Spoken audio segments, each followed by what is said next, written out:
devant sa mère et son père, elle a dit nonchalamment qu'elle me quitterait pour lui s'il le lui demandait. Elle souriait même en le disant. Je n'ai pas discuté. Je me suis poliment excusé et je suis parti. Quand elle est rentrée à la maison, elle souriait toujours, jusqu'à ce qu'elle remarque ce qui l'attendait. La fourchette était à mi-chemin de ma bouche quand elle l'a dit. Nous étions chez ses parents à Saint-Germain-en-Laye. Le dîner du dimanche, comme nous l'avions fait chaque mois depuis 4 ans. Sa mère venait d'apporter le dessert, une tarte tatin, du genre de celle que Pascal Hébert faisait maison avec les pommes de l'arbre de leur jardin. Son père racontait une histoire sur son dernier projet de développement près du quartier médical. Tout était normal, confortable. Puis Mélissa l'a dit. Son père avait mentionné la promotion de Bertrand. Directeur régional pour l'agence de publicité où travaillait Mélissa. Une grosse affaire. Apparemment, Richard était impressionné, s'extasiant sur l'intelligence que Bertrand devait avoir pour grimper si vite à seulement 35 ans. Mélissa a posé sa tasse de café et a souri. Pas un petit sourire, mais un sourire satisfait. Oh, je le sais déjà. Bertrand me l'a dit la semaine dernière. Il est incroyable. Honnêtement, s'il me demandait un jour de partir avec lui, je le ferais probablement. Il est si impressionnant que ça. Juste comme ça. Nonchalamment, comme si elle commentait la météo ou recommandait un restaurant. La main de Pascal s'est figée alors qu'elle versait plus de café. Richard s'est arrêté au milieu de sa phrase, la bouche encore ouverte. Je pouvais entendre le tic-tac de l'horloge de grand-père dans le couloir. J'ai regardé Mélissa pendant peut-être 3 secondes, assez longtemps pour voir qu'elle n'était pas gênée, qu'elle ne revenait pas sur ses paroles, souriant toujours. Ce n'était pas un lapsus. Ce n'était pas de la négligence de sa part. C'était intentionnel. J'ai posé ma fourchette, pris ma serviette et m'essuyé la bouche. Merci pour le dîner, Madame Hébert. Monsieur Hébert, la tarte était excellente. Je me suis levé, j'ai repoussé ma chaise avec précaution. Les pieds ont grincé sur le parquet, un son trop fort dans le silence soudain. Richard a ouvert la bouche, puis l'a refermée. Attends, où vas-tu? Mélissa ne souriait plus, confuse maintenant, comme si j'avais manqué mon signal dans la scène qu'elle mettait en scène. Je n'ai pas répondu, je suis juste allé dans le vestibule et j'ai pris ma veste sur le porte-manteau. La maison était l'une de ces vieilles demeures de Saint-Germain-en-Laye.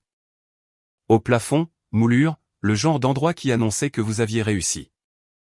Camille, sérieusement, sa voix m'a suivi, plus vive maintenant. Ce n'était pas comme ça. Ne sois pas dramatique. J'ai ouvert la porte d'entrée. L'air d'octobre m'a frappé, frais et pur. C'était exactement comme ça, ai-je dit sans me retourner. Puis je suis parti. Le trajet de retour vers le Marais a duré 25 minutes. Je n'ai pas fait d'excès de vitesse. Je n'ai pas frappé le volant de mes mains. J'ai juste conduit normalement sur l'avenue Foch, à travers les lumières du quartier latin, dépassant les restaurants et les magasins que j'avais dépassés 1000 fois auparavant. Mon cerveau fonctionnait différemment maintenant, plus clairement, comme si quelqu'un avait allumé une lumière dans une pièce où j'avançais à tâtons dans le noir. Les nuits tardives au bureau. Mélissa avait toujours travaillé tard, mais cela s'était intensifié il y a 8 mois. Bertrand a besoin de moi sur cette campagne, disait-elle. Nous sommes en retard sur le calendrier. Je l'ai cru. Le téléphone posé face contre table. Ça a commencé il y a environ 3 mois. Soudain, complètement. Je veux juste me concentrer sur le dîner, avait-elle expliqué une fois quand je l'ai mentionné. La conférence à Lyon il y a 2 mois. 3 jours. Presque aucun appel. Le signal est horrible à l'hôtel, avait-elle texté. Bertrand était à cette conférence. Elle l'avait mentionné nonchalamment une fois, puis n'en avait plus jamais reparlé. Les nouveaux vêtements, le parfum cher que son salaire n'aurait pas dû couvrir. La façon dont elle avait commencé à se coiffer différemment, à se maquiller pour aller travailler tous les jours au lieu de seulement pour les réunions avec les clients. J'avais tout vu. Bien sûr, je l'avais vu. J'avais juste choisi de ne pas comprendre ce que je voyais. Je me suis garé dans l'allée de notre duplex sur la rue Émile. Un petit endroit, 2 chambres, une allée partagée avec l'unité voisine. Les Hébert en étaient propriétaires. Un bien d'investissement familial, avait dit Richard quand j'avais signé le bail il y a 3 ans. Seul mon nom sur les papiers, cependant. Juste au cas où, avait-il dit. Mélissa avait emménagé avec moi 18 mois plus tard. Juste au cas où. Drôle de voir comment les choses tournaient. À l'intérieur, tout semblait pareil. Ses chaussures près de la porte, sa veste sur le crochet, les coussins sur le canapé dont elle avait insisté que nous avions besoin, les affiches avec des citations inspirantes sur les murs que j'avais toujours trouvées de mauvais goût. Je suis allé dans la chambre, j'ai trouvé les boîtes en carton que j'avais gardées de mon dernier déménagement, stockées à plat dans le placard, et j'ai commencé à les transporter dans le salon. Son placard en premier. J'ai retiré les robes des cintres, les ai pliées, les ai emballées. Pas en colère, sans jeter les choses, juste systématique. Les sacs à main de créateurs qu'elle collectionnait, alignés sur l'étagère supérieure. Les chaussures, organisées par couleur. Les produits de soins de la peau coûteux de la salle de bain. Cette brosse à dents lavande qu'elle avait achetée le mois dernier. J'ai travaillé pendant environ 2 heures. J'ai perdu la notion du temps. Mon téléphone vibrait constamment sur le comptoir où je l'avais laissé. Je ne l'ai pas vérifié, j'ai juste continué à emballer les livres de la table de nuit. Le journal qu'elle avait acheté mais dans lequel elle n'avait jamais écrit. Son chargeur d'ordinateur portable. La cafetière sophistiquée sur laquelle elle avait insisté. Je l'avais utilisée peut-être 2 fois. Les affaires de cuisine qui étaient clairement les siennes. Les bols à mélanger en céramique. Les épices spéciales dont je n'avais jamais entendu parler. À 23 heures, j'avais 10 boîtes empilées près de la porte. Tout ce qui était manifestement à elle, soigneusement emballé et étiqueté au marqueur noir, vêtements, placard chambre, articles salle de bain, fourniture cuisine. Mes habitudes de l'armée de terre étaient toujours là, organisées, méthodiques, claires. J'ai alors sorti mon téléphone. 41 notifications. Je les ai fait défiler. Mélissa, plusieurs numéros comme si elle avait emprunté des téléphones quand je ne répondais pas. Où es-tu allé? C'est ridicule. Nous devons en parler comme des adultes. Le dernier, envoyé il y a 10 minutes, je rentre à la maison. Nous allons en parler. Sa mère, son père, sa meilleure amie Stéphanie. Toutes des variantes de « Que s'est-il passé ?» et « Appelle-moi ». J'ai bloqué tous les numéros. Systématique, un par un. Puis j'ai porté les boîtes à l'extérieur. Le porche était petit, juste assez de place pour 2 chaises et un paillasson. J'ai disposé les boîtes proprement, visibles depuis la rue. J'ai imprimé une note sur du papier blanc, tes affaires. Tout y est. Prends-les quand cela t'arrange. Je l'ai scotché sur la boîte du dessus, je suis rentré et j'ai verrouillé la porte. Puis je me suis assis sur le canapé dans le salon sombre et j'ai attendu. J'ai posé mon téléphone sur la table basse où je pouvais le voir s'allumer mais sans avoir à l'entendre. Sa voiture s'est arrêtée à 23h45. J'ai entendu le moteur se couper, la portière claquer, des pas sur l'allée. À travers la fenêtre du salon, je pouvais la voir s'approcher du porche. Elle avait toujours ce petit sourire sur le visage, comme si elle m'avait donné le temps de me calmer et que nous pouvions maintenant parler de sa petite blague. Le sourire s'est effacé quand elle a vu les boîtes. Elle s'est arrêtée. Je l'ai regardé lire la note, j'ai vu son visage changer, la confusion, puis la colère. Elle a essayé la porte. La poignée a cliqueté. Puis des coups. Camille, ouvre la porte. Je n'ai pas bougé. Camille, c'est insensé. Ouvre la porte. Mon téléphone s'est allumé sur la table basse. Elle appelait. J'ai laissé sonner. Les coups sont devenus plus forts. Tu ne peux pas simplement me mettre dehors. J'habite ici. Silence de ma part. Mon nom n'est pas sur le bail, mais nous sommes pratiquement en concubinage. Sa voix était forte maintenant, tranchante. En France, le concubinage ne donne aucun droit sur un bail qui n'est pas à votre nom. Mon frère, Denis, avait mentionné ça une fois alors que nous parlions de toute autre chose. Un fait aléatoire qui avait soudainement de l'importance. Elle a appelé quelqu'un. Je pouvais entendre sa voix dehors, étouffée, probablement ses parents. Puis des pas descendant les marches du porche. Je l'ai regardé depuis la fenêtre charger les boîtes dans sa Peugeot 208. Il lui a fallu 3 voyages. Elle n'arrêtait pas de regarder la porte comme si elle s'attendait à ce que je sorte. Je ne l'ai pas fait. Après la dernière boîte, elle est restée un long moment près de sa voiture, fixant la maison. Puis elle est montée et est partie. Je suis resté assis là dans le silence. La maison semblait déjà différente, plus légère, comme si j'avais retenu ma respiration sous l'eau pendant des mois et que je remontais enfin à la surface pour respirer. Je me suis réveillé sur le canapé à 6 heures du matin. Le cou raide, portant encore les vêtements de la veille. Pendant environ 5 secondes, j'ai pensé que c'était peut-être un mauvais rêve. Puis j'ai vu les vides sur l'étagère où se trouvaient ses livres. Les crochets vides où ses vestes étaient suspendues. Pas un rêve. J'ai fait du café. Fort, noir, du genre qui a le goût de pneus brûlés mais qui vous met en mouvement. Mon téléphone avait plus de notifications. Je les ai fait défiler pendant que le café passait. Elle, d'un numéro différent, où es-tu allé? Nous devons parler. Sa mère, Camille, s'il te plaît, appelle-moi. Trouvons une solution. Son père, mon garçon, soyons raisonnables. Stéphanie, qu'est-ce que tu as fait? Ce dernier m'a presque fait rire. Qu'est-ce que j'ai fait? C'est ça. Je les ai tous bloqués, j'ai supprimé les messages. Le café était prêt. J'ai versé une tasse et me suis préparé pour le travail. Douche, rasage. Le polo de l'entreprise, bleu marine, avec le logo du distributeur d'équipements sur la poitrine. Routine normale. Lundi normal. L'entrepôt se trouvait à la plaine Saint-Denis, dans le quartier industriel, entouré de bâtiments similaires. J'y travaillais depuis 5 ans, supervisant les stocks et les expéditions. Monsieur Charrier, mon patron, était déjà dans son bureau quand je suis arrivé. Il m'a fait un signe à travers la vitre. J'ai répondu par un signe. Normal.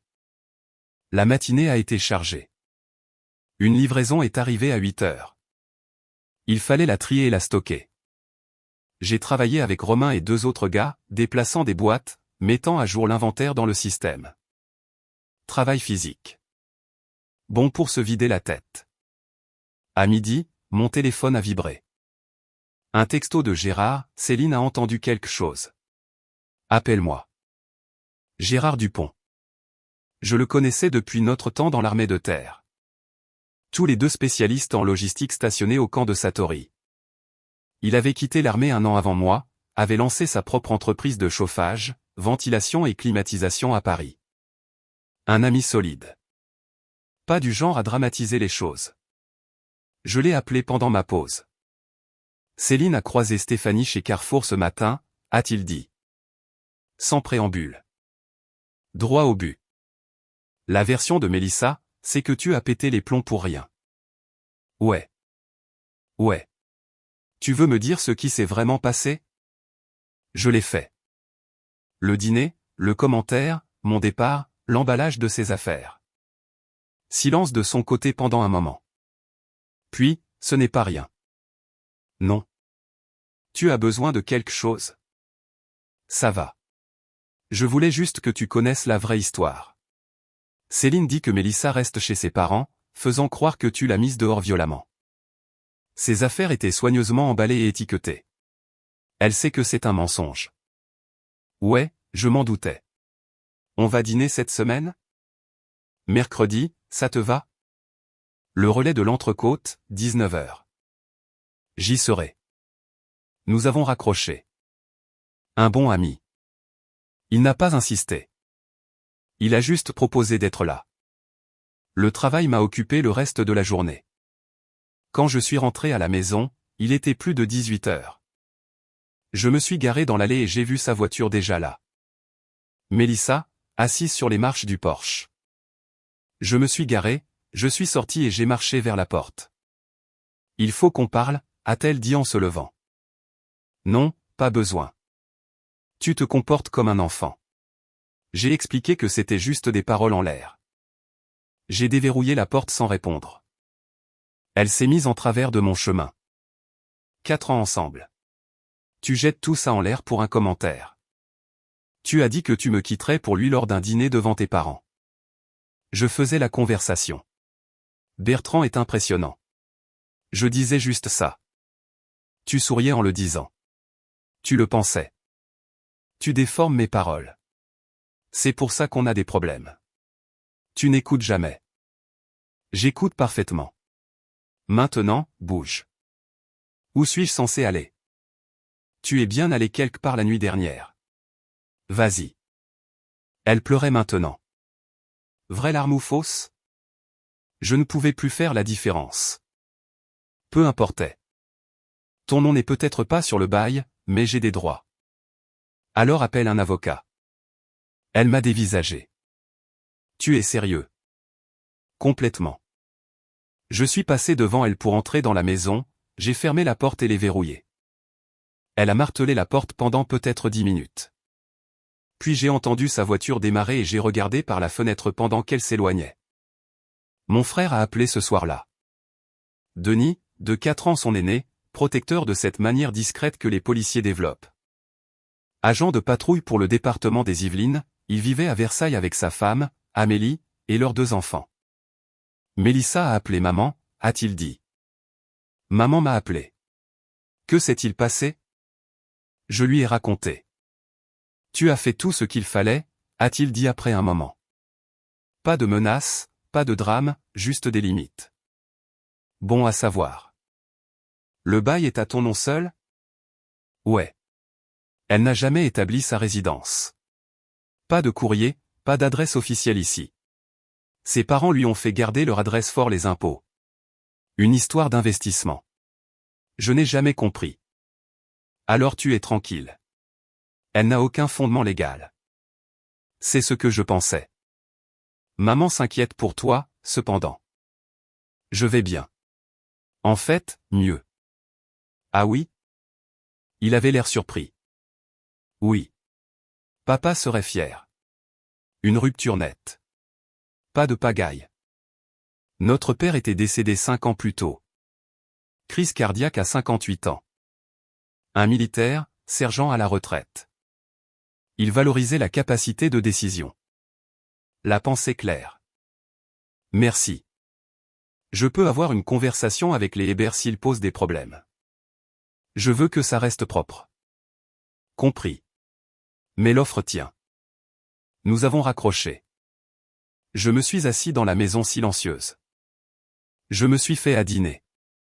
J'ai réchauffé des restes de pâtes. Je les ai mangés debout au comptoir. Je suis allé me coucher tôt. Mardi au travail était normal jusqu'à ce que Monsieur Charrier m'appelle dans son bureau en milieu de matinée. Quelqu'un se présentant comme ta petite amie est passé plus tôt, a-t-il dit. La réceptionniste l'a renvoyé. Ex-petite amie. Nous nous sommes séparés dimanche. Il a hoché la tête lentement. Elle était contrariée. A dit que tu l'avais enfermée hors de chez elle. Chez moi. Mon bail. Elle vivait avec moi, mais jamais officiellement. Je vois. Charrier avait la cinquantaine. Il dirigeait l'entreprise depuis 20 ans. Juste. Professionnel. Je voulais juste savoir s'il y avait un problème de sécurité. Non, monsieur. Juste quelqu'un qui n'accepte pas les limites.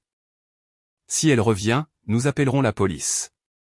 On ne peut pas avoir de perturbation ici. Compris. J'apprécie. Retourne au travail.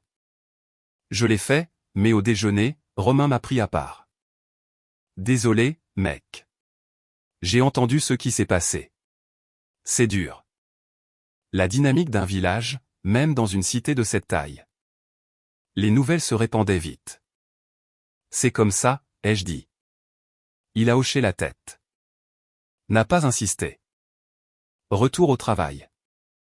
Mercredi soir, j'ai retrouvé Gérard au relais de l'Entrecôte sur la rue de Rivoli.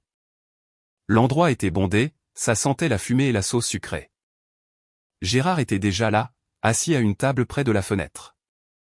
Tu as l'air en meilleure forme que ce à quoi je m'attendais, a-t-il dit quand je me suis assis. À quoi t'attendais-tu? Je ne sais pas. Plus anéanti, je suppose. La serveuse est passée. Nous avons commandé des planches de charcuterie et du thé glacé à la pêche. Céline dit que l'histoire devient de plus en plus folle, a dit Gérard. Maintenant, tu aurais détruit ses affaires. J'ai étiqueté les boîtes très soigneusement. Il a ri. C'est ce que je pensais. Comment vas-tu vraiment? Honnêtement? Soulagé. Comme si j'avais retenu ma respiration pendant des mois. Tu l'as vu venir? J'ai vu des signes. Je les ai ignorés. J'ai choisi de lui faire confiance. Ce n'est pas ta faute d'avoir fait confiance. Non, mais c'était mon choix d'ignorer ce que je voyais. La nourriture est arrivée. Nous avons mangé. Parler d'autre chose. Du travail. De la saison du PSG qui commençait. Des choses normales. Ça faisait du bien. Céline veut te présenter quelqu'un à un moment donné, a dit Gérard alors que nous finissions. Pas prêt pour ça. Je sais. Je le dis juste pour plus tard. J'apprécie. J'ai payé. Merci de ne pas avoir rendu ça bizarre. C'est à ça que servent les amis, mec. Je suis rentré chez moi en me sentant mieux. Plus léger. Normal. Jeudi, après le travail, j'ai vérifié mes courriels. Je parcourais les trucs habituels, confirmation d'expédition, mise à jour du travail, pourriel. Puis j'en ai vu un de quelqu'un nommé Brigitte Collin. Je ne reconnaissais pas le nom. Objet, à propos de Mélissa. J'ai failli le supprimer. Failli. Mais quelque chose m'a poussé à l'ouvrir. Salut, Camille. Nous ne nous sommes pas rencontrés. Je travaille avec Mélissa à l'agence. J'ai hésité à te contacter, mais je pense que tu mérites de connaître la vérité. Mélissa et Bertrand ont une liaison depuis mars, et pas seulement émotionnelle. Je les ai vus ensemble dans son appartement après le travail. Je l'ai couverte quand elle disait qu'elle travaillait tard. Je me sens très mal à ce sujet maintenant. Ils parlent de partir ensemble une fois que son divorce sera finalisé. Il est marié et a des enfants. Je suis désolé. Tu as l'air d'être une bonne personne. Brigitte Mars. De mars à octobre. 8 mois. Pas 6, pas récent. Bertrand était marié, avait des enfants. Je suis resté assis à ma table de cuisine, fixant l'écran. Je n'étais pas surpris, juste confirmé. J'ai répondu, merci de me l'avoir dit. Il faut du courage. Ce n'est pas ta faute. Elle a répondu presque immédiatement. Elle dit à tout le monde que tu es manipulateur. Je voulais que tu connaisses la vérité. J'ai fermé mon ordinateur portable. 8 mois de mensonges, de nuits tardives et d'excuses, de moi lui faisant confiance. Mais j'avais déjà fait mon choix. Cela ne faisait que le rendre plus facile. Vendredi matin, mon téléphone a sonné. Numéro inconnu. J'ai répondu sans réfléchir. Camille, nous devons discuter de la situation de la propriété. Richard Hébert, utilisant le téléphone de quelqu'un d'autre. Quelle situation? Le duplex. Ma propriété. Mélissa me dit que tu l'as mise à la porte. J'ai mis fin à notre relation. Elle n'habite plus ici. Elle y a vécu pendant 18 mois. C'est une location de fait. Vérifiez votre bail. Mon nom seul. Aucun occupant supplémentaire n'est listé. Silence, puis, c'est ma fille. Tu ne peux pas simplement, monsieur Hébert, je paie mon loyer à temps. J'entretiens la propriété. Je n'ai violé aucune clause du bail. Si vous voulez discuter du renouvellement du bail en mars, nous le pouvons. Sinon, je n'ai rien d'autre à dire. Tu n'es pas raisonnable. Je suis clair. Passez une bonne journée, monsieur. J'ai raccroché. Mon bail se renouvelait en mars. Dans 5 mois. Cela pourrait être un problème. J'ai appelé Denis pendant le déjeuner, j'ai expliqué l'appel. Ils ne peuvent pas t'expulser sans motif, a-t-il dit. Tu es à jour dans tes paiements, n'est-ce pas? Toujours. Alors tu es tranquille. S'ils essaient quoi que ce soit, préviens-moi. Le week-end a été calme. Samedi matin, je me suis réveillé avec des coups à la porte. Fort, insistant. J'ai regardé par la fenêtre. Mélissa et Stéphanie, toutes les deux debout sur le porche. Je les ai ignorés, j'ai fait du café, j'ai vaqué à mes occupations. J'ai nettoyé la maison, fait la lessive, suis allé faire les courses par l'entrée arrière du duplex. Elles ont attendu 2 heures, puis sont finalement parties. Samedi après-midi, un texto d'un numéro inconnu. Le téléphone de Stéphanie, probablement. Tu ne peux pas éviter ça éternellement. Sois un homme et par lui. Je n'ai pas répondu. J'ai bloqué le numéro. Samedi soir, des phares dans l'allée. Richard et Pascal. Je les ai regardés s'approcher depuis la fenêtre. Pascal a frappé doucement. Camille, s'il te plaît. Parlons-en raisonnablement. Je me suis fait à dîner. Poulet grillé, riz. J'ai mangé à la table de la cuisine. Nous savons que tu es là. C'est puéril, la voix de Richard, plus dure maintenant. 20 minutes plus tard, ils sont partis. Dimanche matin, Mélissa seule. Approche différente. Coup doux. Camille, je sais que j'ai tout gâché. S'il te plaît, écoute-moi. Je préparais le petit déjeuner. Œufs brouillés, toast, café qui passait. Elle pleurait. Je pouvais l'entendre à travers la porte. Tu me manques. Nous me manquons. Ça ne voulait rien dire. Ça voulait tout dire. Elle est partie après 30 minutes. 1 heure plus tard, mon téléphone a sonné. Encore un numéro inconnu. Pourquoi ne veux-tu pas simplement me parler? La voix de Mélissa. Nous n'avons rien à nous dire. 4 ans ne signifient rien pour toi. Tu as dit que tu me quitterais pour lui. Ces 4 années ne signifiaient rien pour toi. Ce n'est pas juste. C'est exactement juste. Au revoir, Mélissa. J'ai raccroché, j'ai bloqué le numéro. Les semaines se sont enchaînées. Le travail était stable. Gérard m'a invité à dîner une fois. Céline a cuisiné des lasagnes, m'a demandé comment j'allais. J'ai dit que ça allait, et je le pensais. J'ai remarqué des regards à l'épicerie, le Monoprix de la rue de Rennes. Des gens que je reconnaissais du quartier. Madame Dubois, la voisine, m'a demandé si tout allait bien. J'ai vu de l'agitation le week-end dernier, a-t-elle dit. Juste une rupture. Rien d'inquiétant. Vous êtes un bon locataire. Calme, respectueux. J'espère que vous resterez. Elle savait que les Hébert possédaient l'endroit. Tout le monde finissait par connaître les affaires de tout le monde. Au travail, plus de gens étaient au courant. Romain a mentionné que son ex avait fait des choses similaires. Reste fort, mec. Gérard m'a envoyé un texto un soir début novembre. Céline dit que la version de Mélissa devient de plus en plus dramatique. Apparemment, tu es maintenant émotionnellement abusif. Bien sûr que je le suis, ai-je répondu par texto. Tu veux rétablir la vérité? Laisse les gens croire ce qu'ils veulent. La vérité ne change pas. Lundi 6 novembre, j'ai pris une longue pause déjeuner et me suis rendu au bureau d'un avocat sur l'avenue de l'Opéra. J'avais fait des recherches, j'avais trouvé un certain maître Léo Valois. Droit de la famille, droit des locataires, bonne critique. Son bureau était professionnel, propre, sans prétention.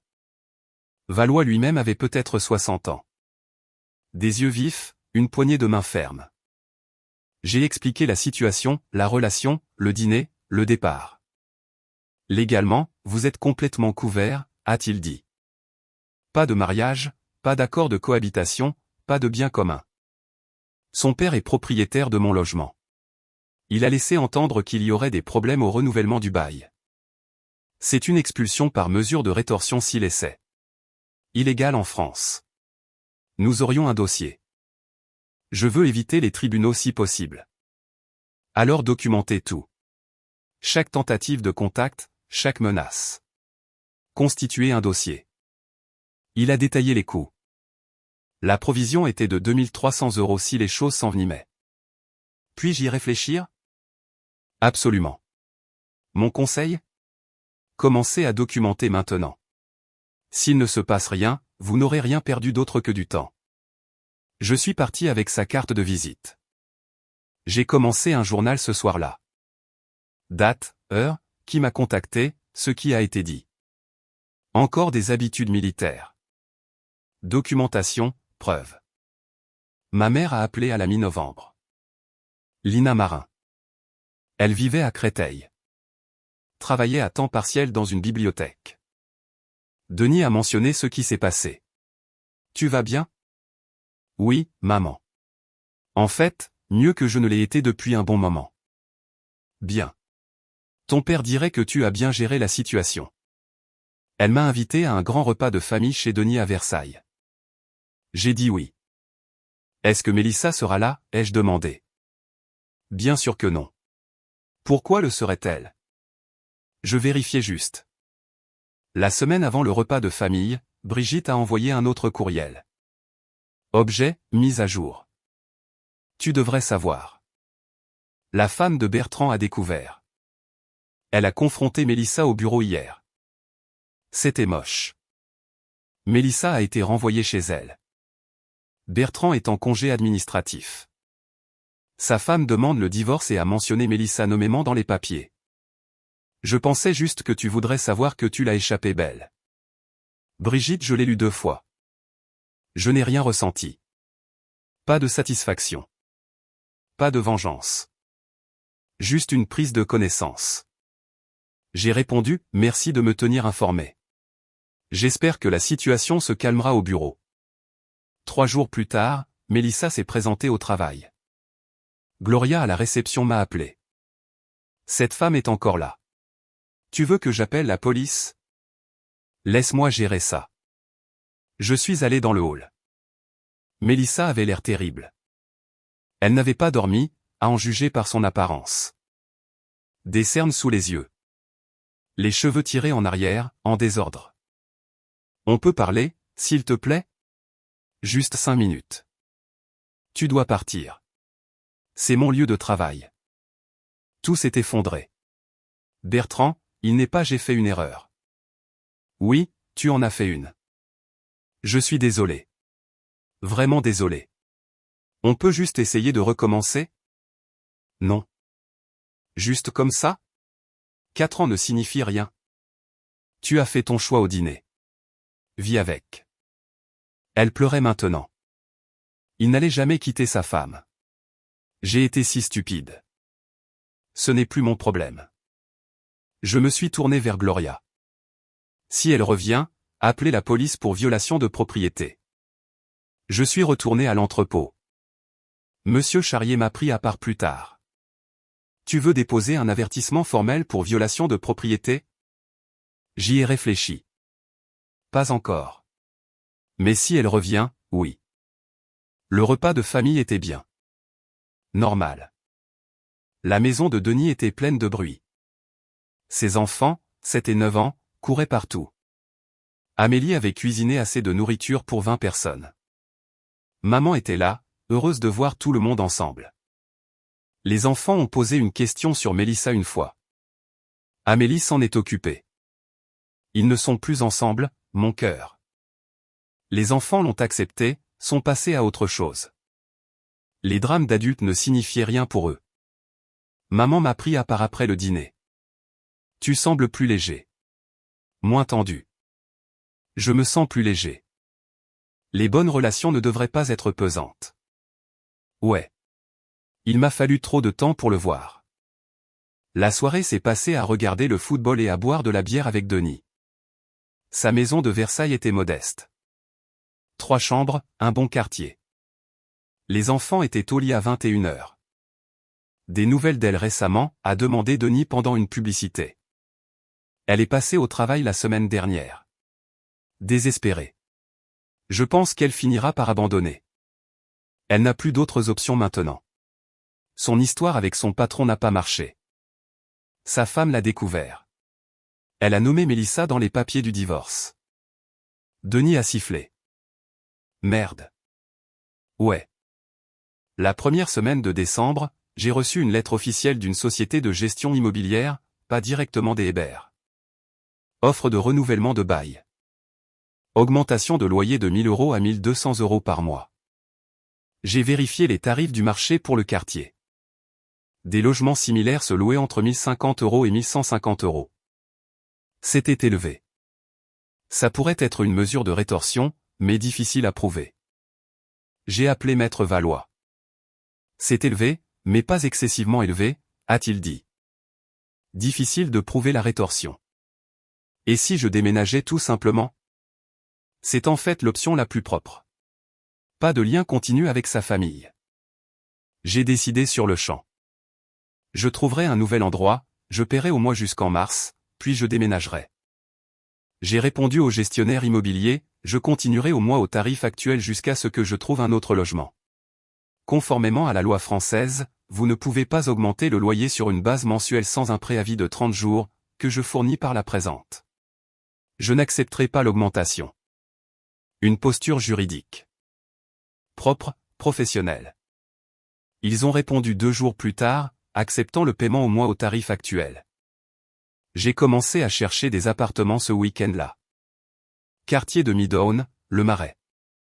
J'ai trouvé un 2 pièces dans le quartier latin pour 900 € par mois. Moderne, calme, sans lien avec personne. J'ai postulé, j'ai été approuvé rapidement. Date d'emménagement, le 15 janvier. J'ai annoncé la nouvelle à Gérard. Sortir de sous la coupe de ses parents. Intelligent. Une rupture nette avec tout. Le 23 décembre. Un colis est arrivé. Je n'avais rien commandé. L'adresse de retour était celle de la maison des parents de Mélissa. À l'intérieur se trouvait une boîte emballée. Un cadeau de Noël. Une note attachée, je sais que tu ne veux pas parler. Je comprends. Mais je voulais que tu aies ça. Ça t'a toujours été destiné. Joyeux Noël, M, je ne l'ai pas ouvert. Je l'ai apporté à la poste. Je l'ai renvoyé. Retour à l'expéditeur. Destinataire a refusé. Le jour de Noël s'est de nouveau passé chez Denis. Paisible. Des trucs de famille normaux. Aucun contact de Mélissa. Gérard a texté, Joyeux Noël, mec. Ça va? Ouais, bonne journée. Le soir du Nouvel An, je suis resté à la maison. J'ai regardé la télévision, je me suis couché tôt. J'ai pensé à l'année dernière. Le même soir, j'étais à la fête des Hébert. Mélissa à mes côtés, souriante, jouant le couple parfait. Maintenant, seul dans mon duplex, mais pas solitaire. La différence comptait. Le 15 janvier, jour du déménagement. Denis et Gérard sont tous les deux venus aider. Ça n'a pas pris longtemps. Un gars célibataire, un minimum de meubles. Le nouvel appartement était propre, moderne, calme. Le mien. Nouveau départ, a dit Denis. Bien pour toi. Céline veut t'inviter à dîner la semaine prochaine, a dit Gérard. Ça me va. Ce soir-là, j'ai déballé l'essentiel, commandé une pizza, me suis assis dans mon salon. Une satisfaction tranquille s'installait en moi. Pas de souvenirs ici, pas de fantômes, juste l'avenir. J'ai envoyé un texto au gestionnaire immobilier, déménager. Clé dans la boîte aux lettres. L'état des lieux final peut être programmé. Il a répondu rapidement, nous inspecterons lundi. Restitution de la caution dans 30 jours. Une sortie propre. La semaine suivante, je suis allé dîner chez Gérard et Céline. Céline a cuisiné ses lasagnes habituelles et son pain à l'ail. Après le dîner, Céline a abordé le sujet. Sophie est assistante vétérinaire à la clinique du quartier latin. Vraiment gentille. Célibataire.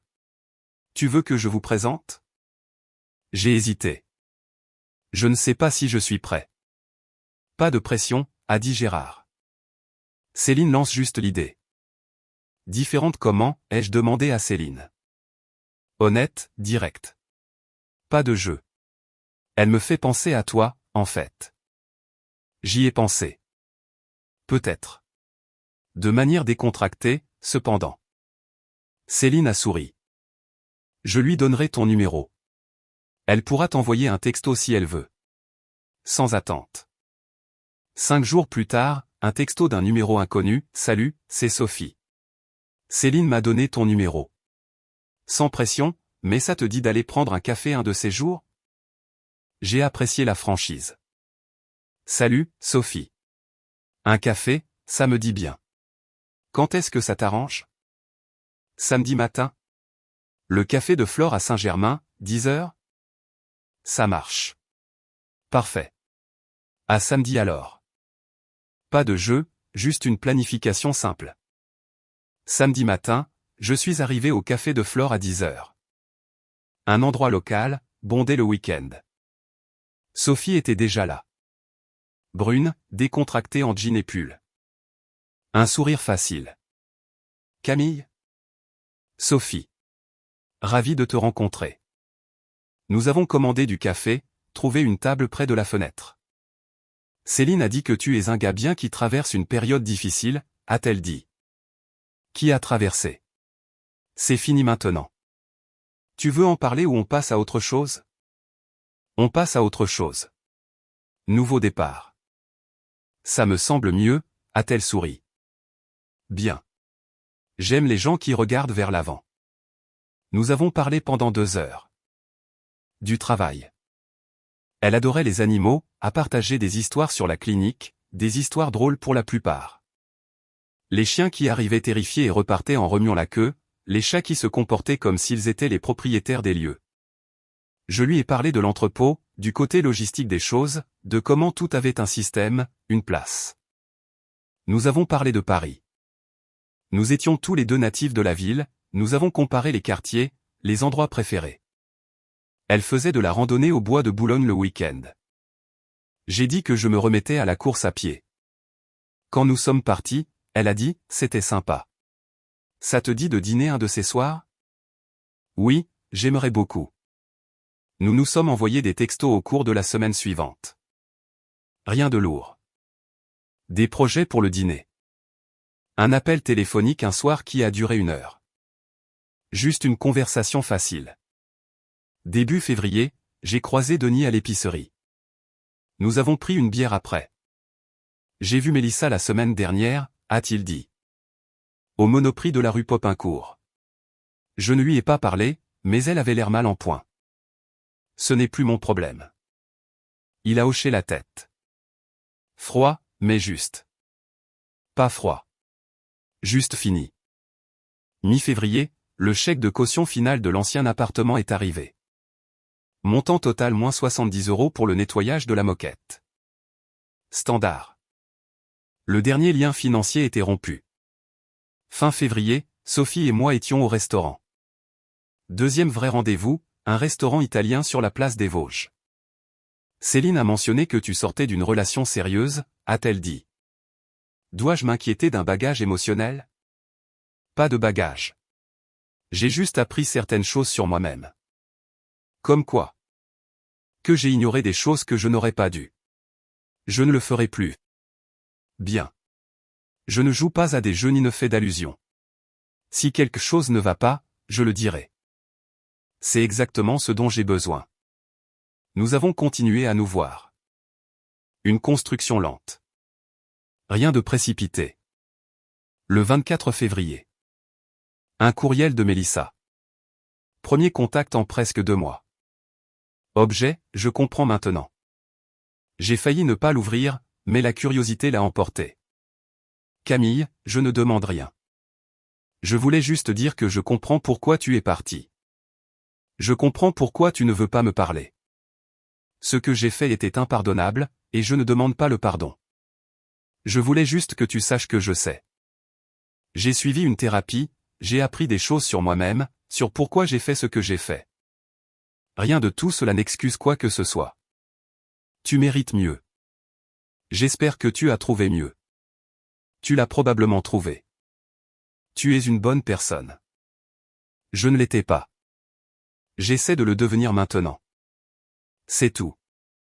Prends soin de toi, Mélissa, je l'ai lu 2 fois. Je n'ai rien ressenti.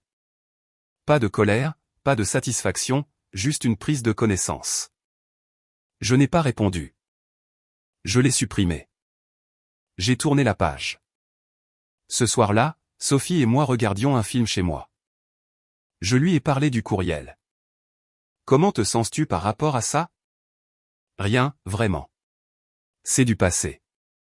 Bonne réponse. Début mars, dimanche matin. Sophie et moi sommes allés faire de la randonnée au bois de Boulogne. Le temps se réchauffait, Les arbres commençaient à bourgeonner. Nous avons marché sur les sentiers, parlant facilement. Céline dit que tu es différent de la première fois qu'elle a entendu parler de toi, a dit Sophie. Différent comment? Plus léger. Comme si tu ne portais plus quelque chose de lourd. Je ne le porte plus. Plus maintenant. Nous avons marché dans un silence confortable après ça. Plus tard, déjeuner dans un café sur la place des Vosges. Faisant des projets pour la semaine suivante. Mon téléphone a vibré. Un texto de Gérard, dîner à 4 vendredi. Un nouveau restaurant a ouvert. J'ai montré à Sophie. Gérard veut qu'on dîne à 4. Ça t'intéresse? Bien sûr, ça a l'air sympa. Simple. Pas d'hésitation. Pas de lecture entre les lignes. J'ai pensé à il y a 4 mois, assis dans ce duplex assombri, regardant Mélissa partir avec ses boîtes. Cela semblait être une éternité. Cela semblait être hier. Maintenant, la lumière du soleil. Une nouvelle relation. Un élan vers l'avant. Je n'avais pas besoin d'une conclusion de la part de Mélissa. Je l'ai trouvée en moi-même. Nous avons fini de déjeuner, nous nous sommes promenés sur la place des Vosges. Sophie a indiqué une librairie qu'elle aimait. Nous sommes entrés, avons fureté pendant 1 heure. Elle a pris un roman policier. J'ai pris quelque chose sur l'histoire militaire. On va prendre un café, a-t-elle demandé en sortant. Toujours. Nous avons trouvé un banc à l'extérieur, nous nous sommes assis au soleil de mars. Paris reprenait vie.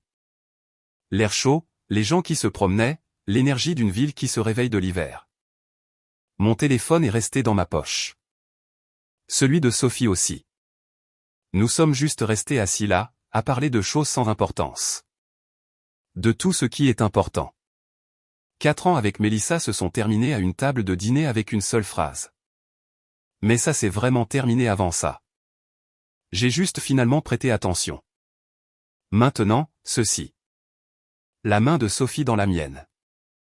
Une conversation facile. Pas de poids. Pas à me demander où j'en étais.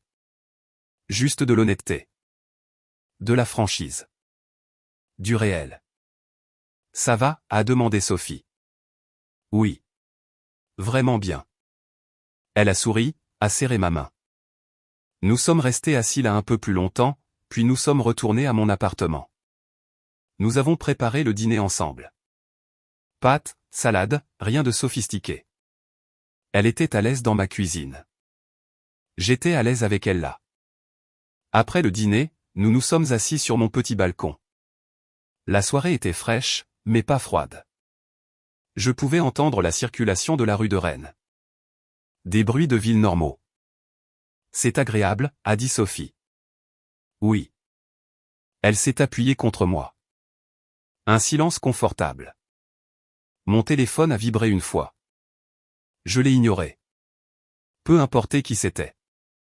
J'étais ici maintenant, allant de l'avant. Le passé était derrière moi, emballé et parti, tout comme ces 10 boîtes sur le porche.